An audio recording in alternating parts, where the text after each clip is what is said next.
and welcome to FC Dallas Live, presented by Toyota. So glad that you can join us. I am Gina Miller, live at Toyota Stadium with Atiba Harris. So glad that you can join us as well for the show. Yeah, it's a pleasure being here. Good day to all FC Dallas faithfuls. And there are a lot of FC Dallas faithfuls who watch the show, and they can always participate in the show as well. It's really simple. All you have to do is tweet us or send us a message on social media using the hashtag you see right there, FCD Live. Hashtag FCD Live gets your questions in the queue, and we get some good questions over the course of these shows. Are you ready for what viewers may have for you? And we know that Atiba has a wonderful rapport with FC Dallas fans. You're really active with them on social media, tweeting back to them and sending messages, and always appreciating what they say to you on social media and Twitter. Yeah, it's always important. I mean, the fans are the one who make this team, and they come out every weekend, midweek games, and they support us. So it's only natural that we give the support back to them and thank them and appreciate them.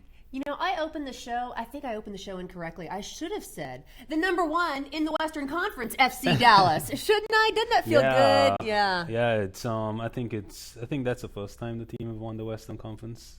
Not too sure, but yeah, it's always good. It's always good to be on top, especially coming up against teams that spend way more than FC Dallas. So, I mean, it's credit to the coaches and the owners who have done a fantastic job. You hit on a lot of points there that we're going to dive into throughout the course of the next 30 minutes here. But with FC Dallas's win on the road against Real Salt Lake this past Saturday, FC Dallas clinched the top spot in the Western Conference. FC Dallas is still in the race for the Supporters Shield, battling the New York Red Bulls. FC Dallas currently has 57 points. And you say, the little team that doesn't spend a lot of money, that is something that is something to be proud of. This club has accomplished so much this season. How does it feel to be a part of that accomplishment? Fantastic. I think, when David scored that goal, it was huge. Yeah, I think I was on one of the first ones to go and celebrate with him. So, I mean, for the club itself, I think it's fantastic going into the playoff, knowing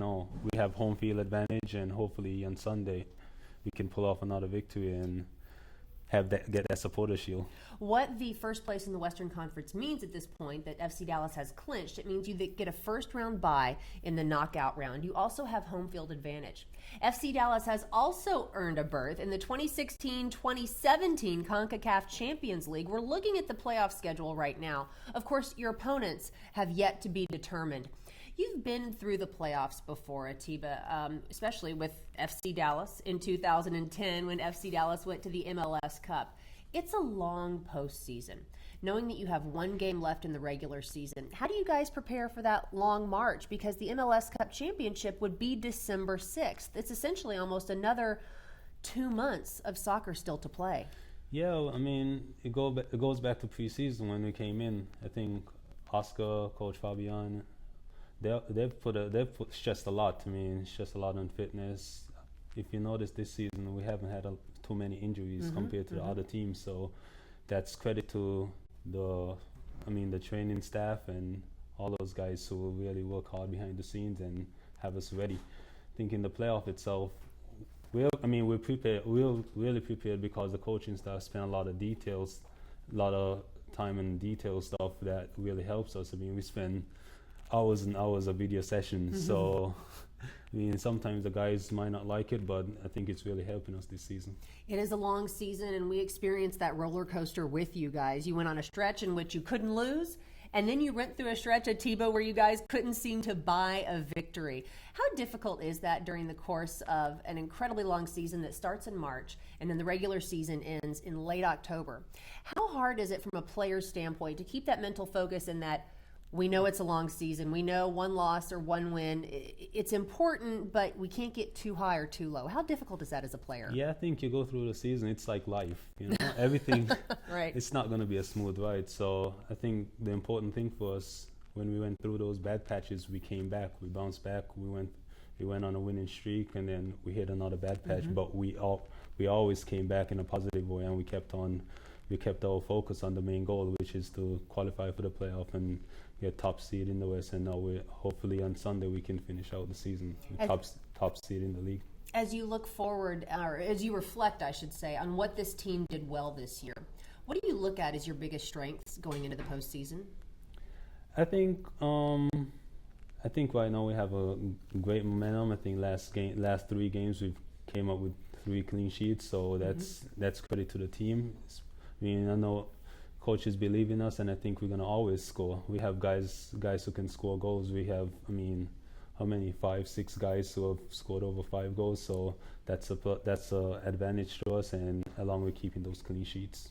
Now, I have a friend, his name is Randy White, the Manster, the former Cowboys defensive lineman, who likes to say that stats are for losers. He doesn't put too much stock in statistics, but there's one stat that I think is incredibly telling, and it's when Mauro Diaz is in the lineup. When Mauro Diaz is playing for FC Dallas, the team is 13-5-5 with a plus 15 goal differential. That's when he starts. When Mauro does not start, the team is 4-5-1 with a minus 3 goal differential. How much of a difference maker is this man? I think that's what the coaches brought him in for. He's our number 10, and he's a difference maker. He gets things going for us. But I think all in all, the team itself, we have a great supporting cast, and that's really helping him as well to make those decisions. You are one of the more veteran players on this FC Dallas club. Atiba has played 10 MLS seasons for 6 different clubs. Again, like I said earlier, you were on that 2010 FC Dallas team that went to the MLS Cup. As you kind of go through this a second time around, what is the experience like for you? Yeah, once FC Dallas picked me up in, I think, last year, December. I think my first tweet went out was, "Oh, hey, unfinished business," maybe so to speak. I think going to MLS Cup in 2010, and coming out second place overall in the league. I think haven't really. I mean, it's not really a good feeling. It hasn't gone down well. I still think about it to this day, and it was unfortunate. So hopefully this time around we can take it and make that extra step and win MLS Cup. Throughout the course of your career, you've been primarily a forward or a midfielder. Oscar Pareja had a nice big question for you this year. Atiba, how do you feel about playing defense, being a defender for this club? And I contend that probably a lot of younger players might not embrace that role as well as you seem to have embraced it this year. What were your initial thoughts when Oscar came to you? Yeah, the initial contact when Oscar called me about picking me up in the draft, in the re-entry draft. He was like, "Hey, Atiba, I'm thinking about playing you at right back. What do you think about it?" I told him, "Hey, let me really think about it, because I have to think about my career." Then it took me a couple days. Then I got back to him and I told him, "Hey, I'm in it 100%. I'll do whatever it takes to help this club and help you, because I love playing for you as a coach, and you've helped me over the years, and I want to give that back to you, and give that back to the organization as well." Do you think you as a younger player would have embraced that as much? It seems like no matter what the sport, younger players tend to focus a little bit more on their own statistics rather than the team. Yeah, I think if it was 5 years earlier, I think I probably would have been a different opinion, a different decision. But I'm the type of person who put the team first, and that's what I'm gonna do. Like in this situation, I think Oscar needed me at right back at that point. So I decided to go along with it. So we'll touch more on this upcoming match on Sunday against the San Jose Quakes. But is there any particular message, now that you guys have clinched a postseason spot, as well as the top seed in the Western Conference, any particular message that Oscar has had for you guys as you wind down the regular season and focus on the playoffs? Yeah, December 6th is when the hard work, when it's done, that's time to relax. After December 6th, that's when we relax. So right now we're still focusing on Sunday, the following Sunday, and the following Sunday. So hopefully we win on Sunday, win the Supporter Shield, and then go into the playoff really strong. I like it. The hard work ends on December 6th. Well, our hard work is just getting started, Atiba. You game for a few more segments here? Sure. All righty. We are just getting started here on FC Dallas Live, brought to you by Toyota. Reminder, you can still join the show. All you have to do is tweet us or send us a message on social media using Hashtag FCD Live. Atiba will be taking your questions a little bit later in the show. Coming up next, though, we have our moment of the match from FC Dallas's huge win over Real Salt Lake on Saturday. Plus, Daniel Robertson will give you an update on the FC Dallas Youth Academy in our FCD Next segment. FC Dallas wants you, though, for an old-fashioned Texas shootout. The FC Dallas Foundation has partnered with Friends of Rob for a Sporting Clays tournament benefiting the Rob Harper Memorial Fund, which provides access to local rec soccer for underprivileged younger players. The competition takes place October 23rd. For details, all you have to do is register at fcdallasfoundation.org. FC Dallas Live, brought to you by Toyota, is back right after this. The Tundra TRD Pro powered Team Toyota to victory in the world's most grueling race in Baja. But why should they have all the fun? With available 381 horsepower V8 and the latest technology, it also powers your winning weekends. Qualified buyers get 0 for 60 plus $2,000 special edition cash at every purchase of a 2015 Special Edition Tundra for a total savings over $6,500. Toyota, let's go places.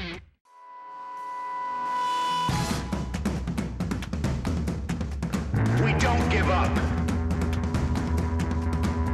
We don't quit. We keep going. Day in, day out. We fight on. Why? Because we are champions. Be a champion.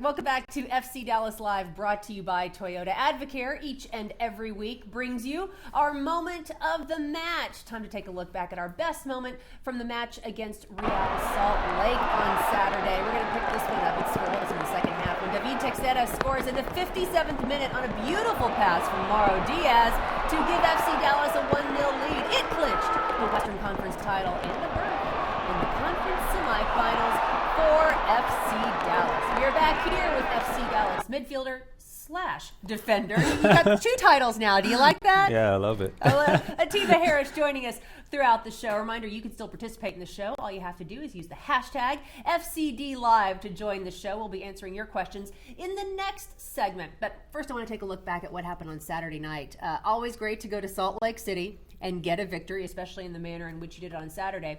But first, let's talk about David's goal, because it really was, that was almost a side effect, too, of some halftime adjustments that allowed you guys to come out more aggressively in the second half.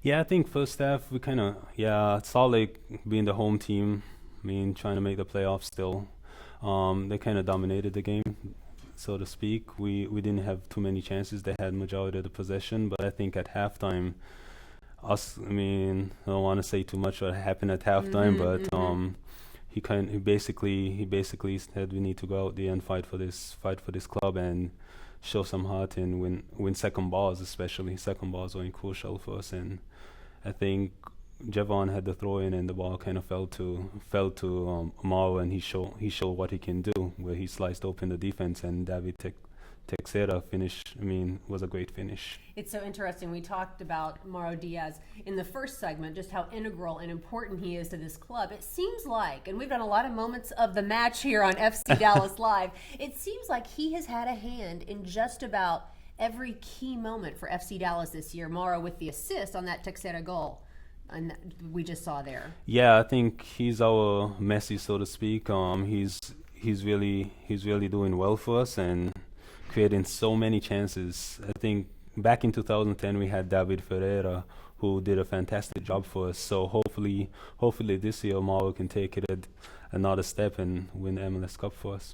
Okay, we discussed how integral Mauro has been, how integral other key players have been. How nice was it, though, in Salt Lake City on Saturday night to end their string of 7 straight playoff appearances? That had to feel good, didn't it? Yeah, we didn't go into the game thinking about ending Salt Lake 7-year playoff hopes, but we were thinking, hey, we need 3 points. We need to stay in the race for supportership. We need to clinch the West, and we need to qualify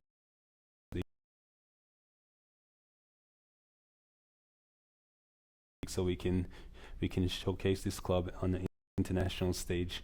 So that was a fantastic feeling, especially out there. It was getting a little bit cold, rainy, windy. The field was slippery. It wasn't the best pitch to play. We got through it. That all leads and builds up the story. You know, you can see the video 10 years later on a cold, rainy night in Salt Lake City. FC Dallas won the West. It's how the West was won. Well, there is a lot of winning going on here within the entire FC Dallas organization. The FC Dallas Youth Academy wrapped up play this past weekend. Daniel Robertson has more in this week's FCD Next, brought to you by Chase. The FC Dallas Academy played local rivals Solar Chelsea last weekend at the Toyota Soccer Center, and will bring you the highlights on FCD Next, presented by Chase. The U18s continued their undefeated start to the season with a 6-0 win over Solar. Weston McKinney scored a hat-trick in the win, while the defense held their 4th shutout in 4 games this season, yet to allow a goal on the campaign. The U16s rolled to a 3-0 win behind goals from Jesus Ferreira, Paxton Pomical, and Jomar Reyes. They moved to 4-0 on the season with the win, and have started with 7 straight wins overall, including Generation Adidas Cup qualifying. The U15s, U14s, and U13s also scored victories to complete the undefeated Academy weekend. For more on FCD Youth, visit fcdallas.com/youth and follow at FC Dallas Youth on Twitter.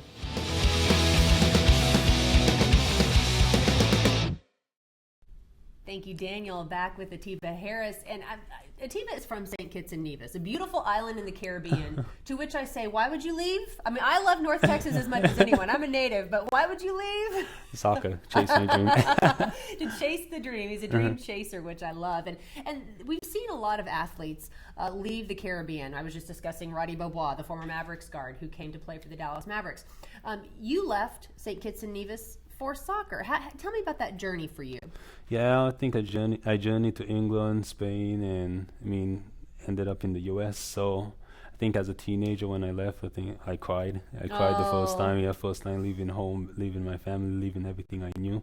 So it was very difficult. And I think over the years I kind of adjusted, and I'm settled here with a family of my own now, and a family in terms of this organization in FC Dallas. What is the scouting process like? How do scouts come to the Caribbean, small islands in the Caribbean at that, and find soccer players who have the talent to play on the international level? I think being a former British territory, a lot of British coaches, growing up, they used to come over on a regular basis and just scout players and take them back for trials over in England. And a few players did make it, a lot didn't, and I was fortunate enough to be one of them that made it out.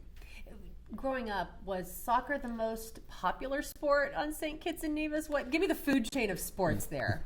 Yeah, I think soccer is the people's sport. Soccer is a lot of people play soccer, but I still feel like cricket is the mainstream sport, so to speak. More sponsorships, everything goes into cricket as well as track and field. So we kind of fighting it still, but I wish more businesses can stress more and sponsor more like soccer a little bit more and help a lot of youths, because I think there's a pathway in getting youths out. You mentioned the youth program each and every week here on FC Dallas Live. We focus on the FC Dallas youth program. What is youth soccer like there on the islands? Yeah, I think elementary school, I think they have every year they have elementary school, we say primary school, but in the U.S. it's elementary school level. We have tournaments amongst ourselves, amongst the elementary school itself within Color House Sports. The high school system, I think is not as organized as in the U.S. or in Europe, but I think they're doing the St. Kitts and Nevis Football Association, they're beginning to do a really good job in terms of having every club developing the youths and bringing them up into the senior team. So it's really beginning to bear its fruits. So cricket's the most popular sport. Was there any chance that you may have gone into the realm of cricket at all? I think I played cricket growing up, but I think it was more for fun. Everyone played it, so it was kind of a pastime for me. I never ever saw myself as becoming a professional cricket player ever, but I'll still play it amongst my friends. But as a professional, no, I never saw that. If anything, I would have been, soccer or track and field. I like it. Now, and finally, a lot of people who are landlocked like we are, we love to go to the islands for a vacation. When you vacation, do you like to go back home? Do you enjoy an island vacation, or do you want to go somewhere else? No, I always go home. Home is Yeah. where my heart is. My kids, my wife loves it out. They love it out Yeah. there. So every year we try to go out. At least, I mean, in the off season, spend a lot of quality time with my family over there and my friends, and I mean, enjoy the sun for a little bit in the beach. So you appreciate having grown up in that beautiful Yes, area. definitely. Yeah. I think a lot of people should go out there and visit. I mean, a lot of beautiful things to see. I'm dying to go. If I go, can I have dinner at your house? Sure. Okay, good. See, you heard us all. We're all on the record here. Dinner at the Harris house. Much more still ahead here on FC Dallas Live, brought to you by Toyota. Atiba standing by to take your questions. Again, last call. Just tweet us using hashtag FCD Live to get your questions in the queue.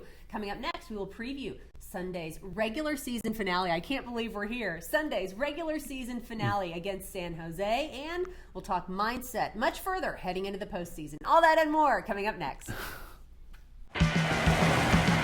The Tundra TRD Pro powered Team Toyota to victory in the world's most grueling race in Baja. But why should they have all the fun? With available 381 horsepower V8 and the latest technology, it also powers your winning weekends. Qualified buyers get 0 for 60 plus $2,000 special edition cash at every purchase of a 2015 Special Edition Tundra for a total savings over $6,500. Toyota, let's go places. Collision on the throw-in, kept alive. Castillo! Dallas takes the lead! Cometh the hour, cometh Fabian Castillo. And that could be the goal that puts FC Dallas back in the postseason.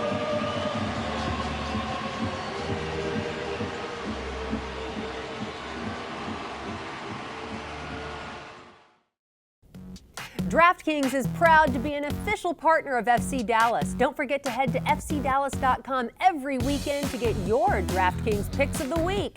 And head to DraftKings.com to play one-day fantasy MLS.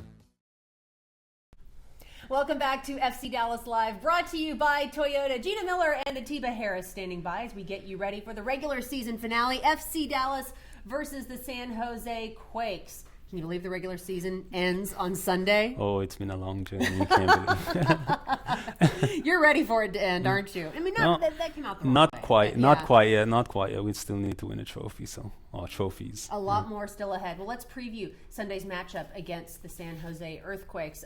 This will be the third and final meeting between these two teams during the regular season. You actually opened the season against San Jose on March 7th, I believe, if my memory serves me correctly. The third of three matches against them. Yeah, you beat them 1-0 in the regular season opener on March 7th. This match is Sunday, 6 o'clock, October 25th, presented by Papa John's. The Quakes beat Sporting KC on Friday 1-0. They're still below the red line at 37 points. 13, 12, and 8 is their record. FC Dallas, you're seeing what they have done on the year, just phenomenal so far. First in the Western Conference. That never gets old looking at that, does it? No. No, it certainly doesn't. So you look at this third and final meeting between FC Dallas and San Jose. How do you approach this match?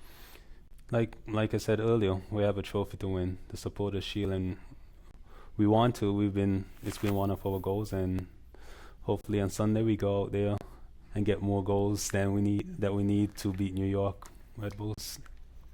Goal differential if they do win in Chicago.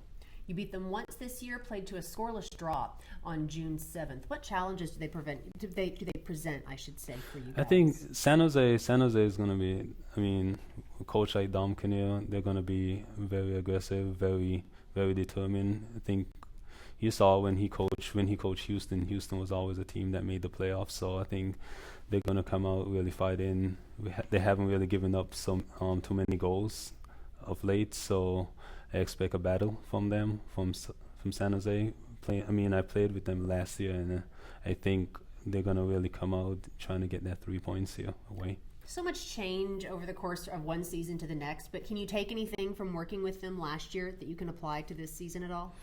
I think San Jose have more points this year, so they're fighting for a playoff spot. Yeah. They still have guys like Chris Wondolowski who can score goals, Shea Salinas who can create things and make stuff happen for them. Cardell Cato, who's pretty good as well. And I think the defensive line, they've been very stingy. So with our going into that game, I think we really have to go out and really showcase our talent and do what we have to do from the get-go, from the opening whistle. Is there something to be said about making that statement and winning the last game of the regular season and entering the playoffs on a bit of an uptick, considering you guys did get the win on Saturday against Real Salt Lake as well? Yeah, I mean, getting 3 points on the road, it's really good, but I mean, it won't really mean much unless we pick up our home points as well. Because I mean, going into the season finale, so to speak, we need to really go into the playoff on a high. We can't really go into the playoff backing in, especially knowing the following week we start our semifinal round, and I mean, really have to be positive about that. I know a lot of people want to know this. How do things change tactically and tangibly out there? How does training change? How does your daily preparation change once you are preparing for a postseason game? Like I said, the coaches, we spend hours and hours and Hours and hours. Doing videos. The coach has been paying a lot of attention to details. All the coaching staff, whether the attacking coach or defensive coaches, they've been spending a lot of times on detail stuff to keep us focused on what we need to do. When you look at this team going into the postseason, what is the one area you think there is real room for improvement and that needs to be addressed if you are going to be playing and winning the MLS Cup on December 6th? Well, I think we've been doing a pretty good job in keeping clean sheets and scoring goals. So if we can continue doing that would really help in the playoffs, and not giving up any goals at all would definitely help moving forward. So we'll try our best to do that and keep the clean sheets during the last game of the regular season and heading into the playoff, and let the attacking guys do their job, and we know they'll score goals. Stingy defensively, and again, it's a cliche that applies to every sport, though. Defense wins championships, doesn't it? Is that fair to say? I think, yeah, it's fair to say, but we also need to score. Fair point as well. Okay, it is time to take your questions that you submitted to us using the hashtag FCDLive. You can still get a few more questions in the queues. We have a few more minutes here left on the show. This one came on YouTube. We appreciate you asking us, from Mashi, I believe. Mashi wants to know, which formation do you like the most? The one that's going to get us a win. Spoken like a true athlete. I like it. If you had your druthers, though, I think what he's addressing, is there a particular one in which you guys are perhaps most effective, or perhaps one that you feel your personal strengths are best utilized? I think when Mauro Diaz is on the field, we tend to play in a 4-3-3 formation and get him involved a lot. So I think hopefully we can continue with that. But also we've changed formation. The coaches, depending on the situation and the moment of the games, we went with 5 in the back, and we play 4-4-2 as well. So it just depends. I think I'll prefer the one with Mauro on the field, so he can create and continue doing good things for us. Is that a situation where you, as a veteran player, may even be called upon to help things out a little bit when things are changing in that regard? Yeah, I think you always need that veteran presence and for that maturity, because I think the team is one of the young. We have one of the youngest teams in the league, and hopefully my experience can help the younger players to keep calm in those instances where we have to change formation on the go. Okay, got a lot more questions coming in here. Thank you all so much for your questions. At Seychelles4You tweets us, if you could, what other position would you love to play? It seems like you played them all, Atiba. I mean, I think I've played pretty much every position over both my youth career and my professional career. So, I mean, the only position there to do is go in goal and stop and prevent goals from going in. Well said, well said. Okay, lots of questions here on Instagram I want to get to. At Jackie R. Gone wants to know, what is the accomplishment you're most proud of? In terms of soccer, give us both. Well, my life accomplishment, I'm alive and have my family. So 3 pretty girls. Yeah, wife and 3 girls. So those are my my most meaningful accomplishment in life. And I think soccer-wise, just being able to chase my dream and become a professional athlete, that really helped me to help my family back in the island as well. At MCH Bay on Instagram asks, are there any young players from St. Kitts that you're excited about? Yeah, I think Devon Elliott, he's playing in El Salvador right now, very talented player. I think he's a player to look out for. I think he can do big things. He's really good with the national team, and hopefully in the future he can move to MLS or Europe or wherever to chase his own dream. And our final question, this is a sweet one, at Ashley_M_Delgado asks on Instagram, how did it feel to have your mom be able to watch you play a professional game for the first time? Yeah, that's and again, I thank the coaching staff for that, for at least getting me on the pitch. Last home game, my mom, she was able to get a green card and finally be able to come out here and see me play professionally after 10 years playing in MLS. Growing up, she was the main person who inspired me, and she was always there, my number one fan. She even came down to the pitch one time we were playing a national youth game because I got tackled so hard and I was down. Yeah, security had to escort her off the field. I love it. She's a soccer mom, a tough soccer mom. I love that. Yes. Yeah, so I mean, she affording her to get an opportunity to come out and see me play professionally for the first time. It was very emotional, and I thank the coaching staff again, and I thank FC Dallas for allowing me to have the opportunity and allowing her to have the opportunity to see me play as well. Oh, I love that. I love that. We're just about done here on FC Dallas Live, brought to you by Toyota. As we wrap things up, Atiba, one regular season game left. I know you want to be playing till December 6th. Send a message from the entire team. We've talked about messages. We've talked about what Oscar is saying. We've talked about what your mindset is. If you could sum up this team's mindset one more time for us, heading into the postseason, what would you say? We're a family, we're hungry, and we want the championship.